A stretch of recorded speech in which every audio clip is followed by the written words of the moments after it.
sa ating mga members. Bakit ba, taon-taon ba itong ginagawa ng GSIS? Taon-taon po ito ginagawa. Ang pagbabago nga lang po ngayon ay meron po tayong sinet na minimum pension of 5,000. So dati po, nagbibigay na tayo ng 1.5% Pension increase nung mga yearly, nakaraang na taon, yearly. Oo. At ngayon po, nadagdagan pa siya ng isa pang klase ng increase na nagseset na po tayo ng minimum pension na 5,000. So, kasi it used to be po na may mga kapatid tayo na lower than 5,000 ang pension na nare-receive. Pero sa kabutihang puso na ng ating board, napagpasyahan po nila na mag-set ng minimum na 5,000. Tama po. Okay, so ano-ano mga kinonsider? Bakit ba nag-arrive at this decision ng ating board? So, base po sa pag-aaral, around 25% ng atin pong mga old age and disability pensioners ay tumatanggap ng mababa sa 5,000. Oo, marami rin sila. At ito po, ikukumpara natin sa net take-home pay po na nakaset po tayo sa under General Appropriations Act of 2012. Dapat po ang take-home pay ng government employee ay 5,000. And to uplift na rin po yung condition ng mga pensioners natin na receiving below 5,000, ito po ang naging basihan din. Ang galing. Ano? So, Noel, when will this be effective? Ang effective po ito sa lahat po ng mga pensioners natin sa January 1, 2013. Ilang araw na lang po. So, pero covered yung pension nila for 2013, doon papasok yung increase. Doon po tayo mag-a-apply ng increase. Ayan po, so napakagandang balita po para po doon sa tumatanggap ng pension na below 5,000. Starting 2013 po, meron na po tayong pineg na minimum na pension which is 5,000 per month. Okay. So, lahat ba ng pensioners ay entitled sa adjustment? So, ito po, ang entitled lang po natin nga dito, kagaya po na nabanggit, is old age retirement pensioners and disability pensioners. Ganun din po, hindi na rin po yung nabanggit kanina sa hindi entitled sa cash gift, yun pong mga under ng portability law, hindi po sila ma-entitled doon sa 1.5% increase at saka sa minimum pension. Bakit ba yung old age and disability pensioners lamang ang entitled sa ating pension increase? Kasi po, sila po yung mga dati nating mga miyembro na nag-contribute ng prima sa atin pong GSIS. Okay. Paano po ang computation sa pagbigay ng adjustment? Magkano ang adjustment ng pensioners na tumatanggap ng less than 5,000 after the 1.5% increase? So, ganito po yan. Lahat po ng qualified sa 1.5% increase, so ayun po mga pension nila. So, halimbawa po, nag-retire po kayo, naging pensioner na kayo noong 2005. So, yung 2005 po ninyo na pension, imumultiply po yun ng 1.5. Tapos po, pag inad po yung current pension nyo ngayon ng 2012 plus po yung increase ninyo na 1.5. At ito po ay kulang pa, mababa pa rin sa 5,000. Magiging 5,000 na po ang inyong pension. So halimbawa po, 4,000 po yung inyong pension noong 2005. Tapos po, i-times po natin sa 1.5% which is equal to 60 pesos.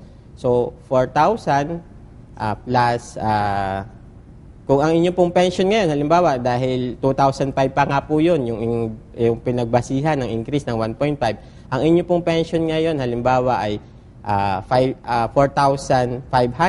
So, plus 60 pesos po, which is 4,560. Mababa po yun sa 5,000. Mangyayari po, 5,000 na po yung inyong pension. So, i-expect nyo po na by January, 5,000 na yung makukuha nila. Tama po. Ayun. So, magkano naman sa mga retirees na tumatanggap ng higit sa 5,000 pesos na monthly pension but less than 8,000 after the 1.5 increase is calculated? So, gano'n naman po yung sa mga more than 5,000 but after the 1.5 increase, mababa po sa 8,000. Ang gagawin po natin dyan, i-apply po natin yung 1.5 pension increase nila.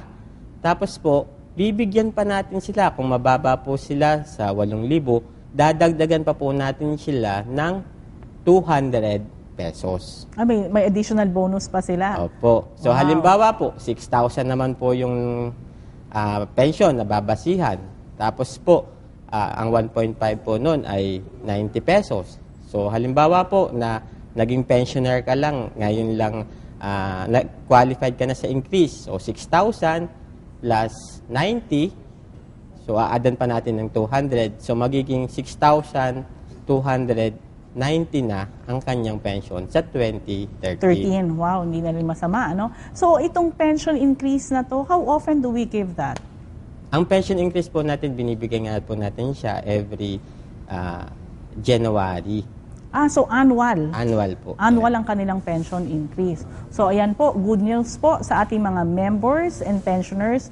Marami-rami rin po may regalo sa bawat isang category, ano? So again, Noel, isa-isahin nga natin para ano ang i-expect ng ating mga active members at ano naman ang pwedeng asahan ng ating mga pensioners.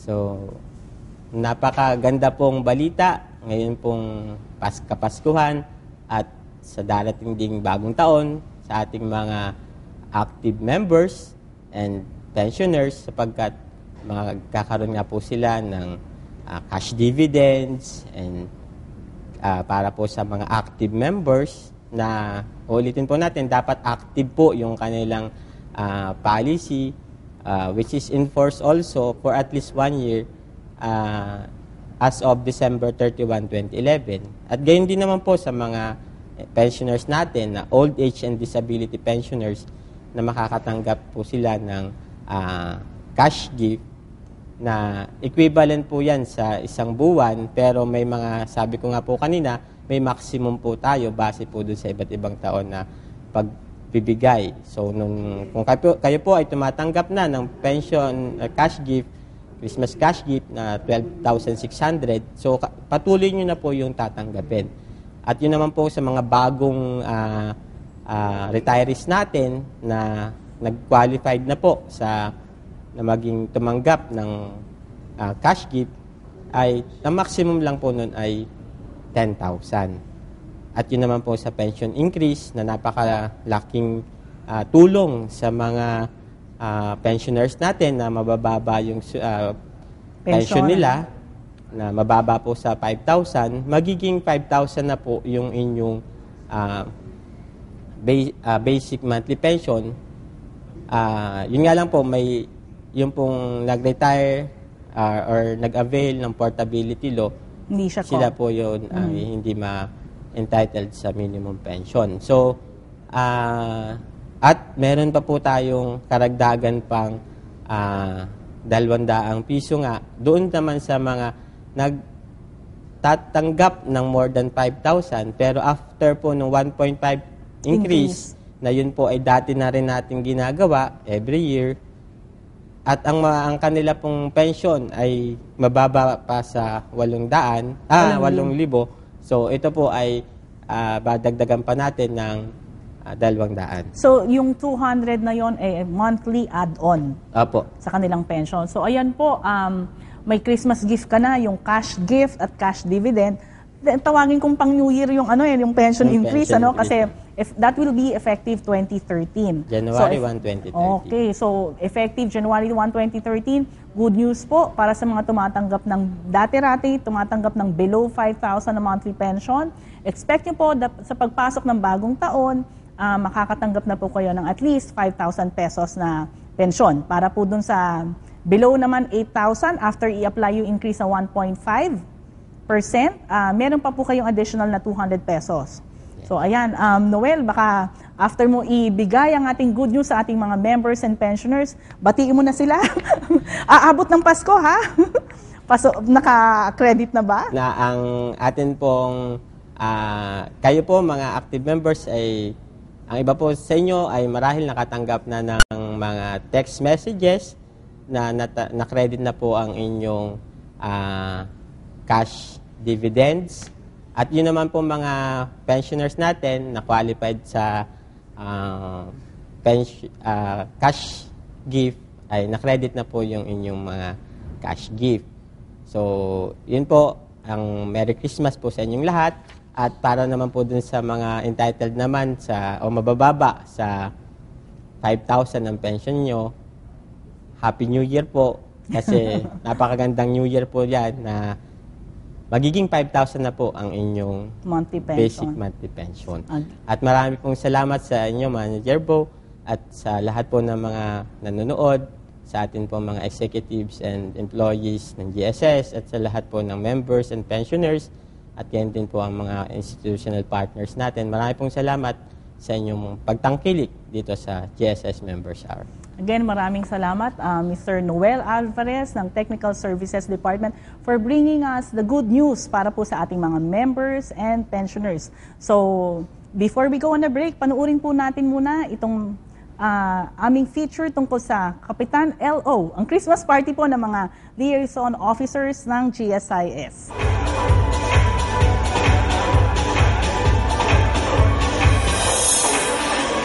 Nagtipon-tipon ang mga liaison officer mula sa iba't ibang kagawaran ng pamahalaan sa GSIS Gymnasium. Ang nasabing pagdiriwang ay may temang Kapitan LO, tagapaghatid ng magandang balita. Ito ay dinaluhan ng mahigit na 300 empleyado at bawat isa sa kanila ay tumanggap ng token. Suot ang iba't ibang superhero costumes, rumampa at nagpakitang gilas ang ilan sa kanila at hindi rin nagpahuli sa pagsasayaw ng patok na Gangnam Style.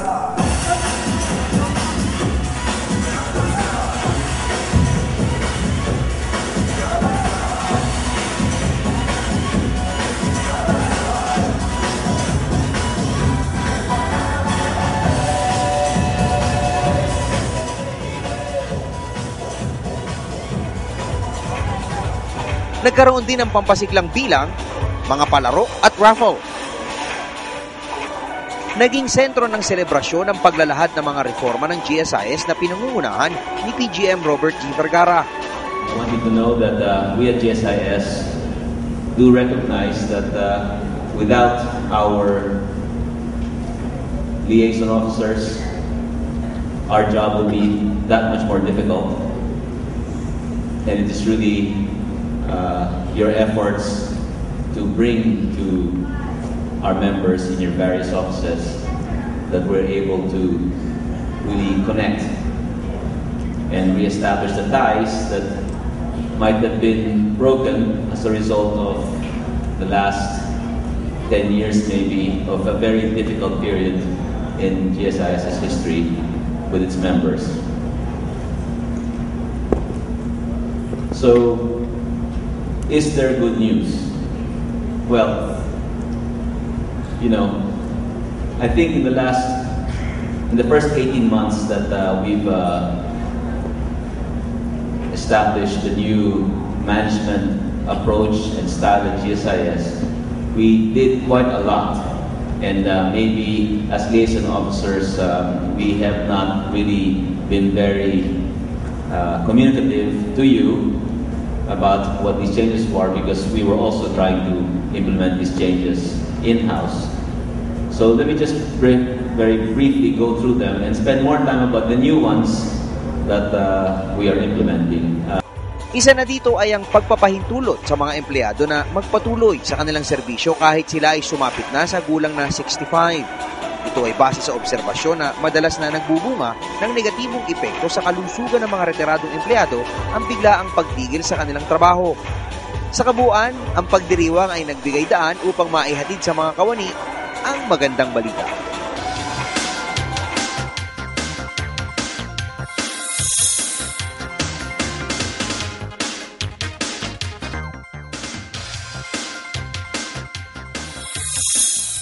Tapos na naman po ang ating episode ngayong gabi. Muli, nais po naming pasalamatan si Mr. Noel Alvarez para sa pagsagot sa katanungan ng ating mga miyembro. Maraming salamat din po sa aming mga viewers na regular na tumututok dito po sa aming programa tuwing Biyernes at Sabado sa ganap na alas 7 ng gabi dito lamang sa PTV. Sa ngalan po ni VP Marge Rillo, ako po si Bo Sanchez. Magkita-kita po tayo sa susunod na Biyernes dito lamang sa GSIS Members Hour. God bless and have a happy weekend. Again, Merry Christmas po sa inyong lahat.